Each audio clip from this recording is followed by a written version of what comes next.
this morning because they're like, why is he wearing swim trunks right now? This guy's weird.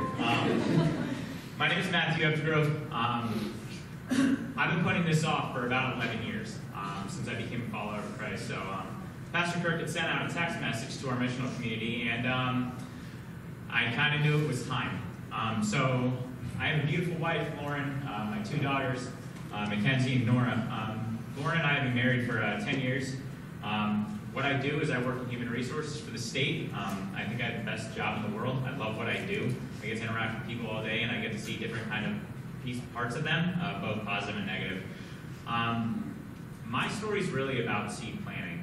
Prior to knowing Christ, I did the things that most young men do, especially when they join the military. Alcohol is a big part of it because you feel that you're entitled to it. You think that because you join the military that you can pretty much do what you want. And you do.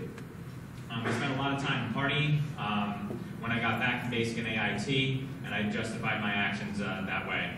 This lasted for about a couple years. In October 2006, my best friend died, my dad. And that was really hard. I got a phone call while I was reporting the in-town gap. And what happened is he had his third heart attack. The day before, I was playing basketball with a guy who had a heart attack. He was in his 50s, and I said, I'm convinced you can't kill my dad. He has already had 2 heart attacks. 12 hours later, I got the phone call from my mom. That's when God started. He took everything that was in my life and just completely shattered my world and my understanding of it. And he has a plan, and it's way better than any plan that we have. So what happens, about 8 months later, I meet my wife, Lauren. And she was a Christian, and I didn't know what that meant at the time, but we started dating in about July-ish 2007. And she was the only person that knew, but in June 3rd of 2007, I got the notice that in 6 months I was going to be deployed to Afghanistan. So that was really hard. I had to kind of keep that to myself for about 4 months because I didn't want the next 6 months of my life to be everybody asking you, all those questions and everything. I didn't want it to be about myself. So we had started dating. There was definitely a struggle there. She had a deep-rooted belief. I had no belief, but I asked her to just be patient with me. So those seeds had started to be planted. So what happens next is I didn't realize that God was doing something in my life. So those seeds were planted. So in February of 2008, I got deployed to Afghanistan. I spent 9 months there. And it wasn't until I was isolated away from all of my friends and family that I really started to trust in God.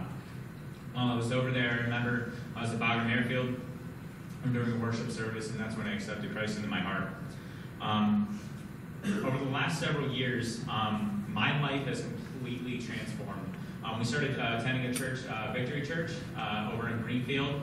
It was a great experience. I met some really, really great friends. One is here today.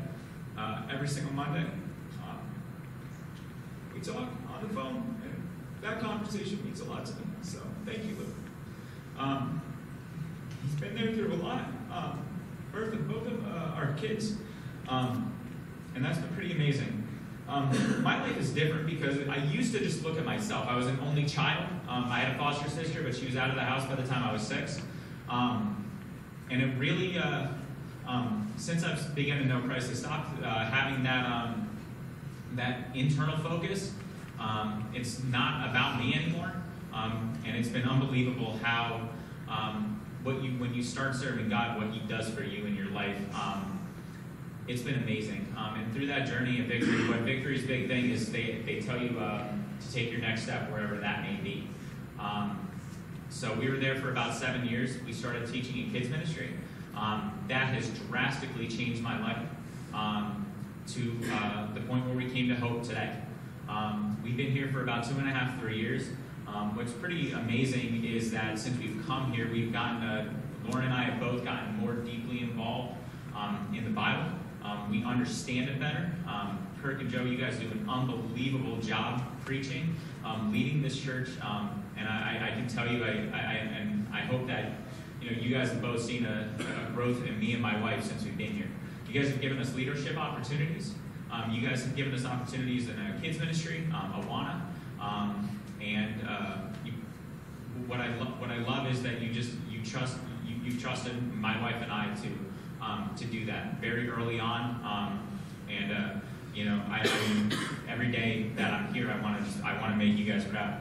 Becky, thank you for allowing me to do what I do in kids ministry, and God doing what He's doing through me.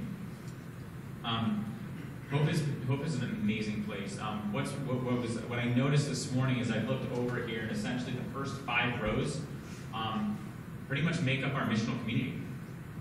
And our family, our friends, our loved ones, I see them more than I see my mom. Sometimes I see them more than I see my kids, which is kind of crazy. Along with their kids and everything. We're deeply rooted in each other's lives. And I just think that's unbelievable and amazing.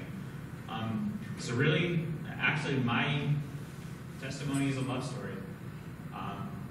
Lauren, thank you for everything, for sticking with me. And even when you probably maybe shouldn't have. Kenzie comes in today, and in kids ministry, she made this, and it says, "Jesus heals the sick." And I thought that was really cute, and I think it's really applicable to what we're doing here today, because all of us are broken, all of us are sick.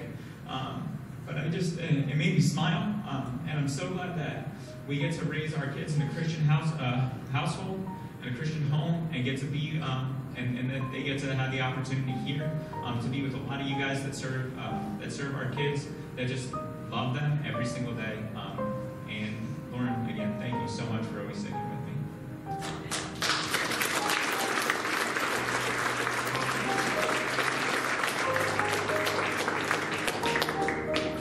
All right, I don't have my phone in my pocket.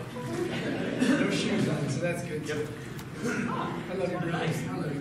You too. Awesome. Thank you for sharing your story. Thank you. All right, Matt. Have you put your faith in Jesus Christ, and only Jesus, to save you from your sin? And have you chosen to follow Him as the leader of your life? Yes. Based on your profession of faith, I now baptize you in the name of the Father, the Son, and the Holy Spirit.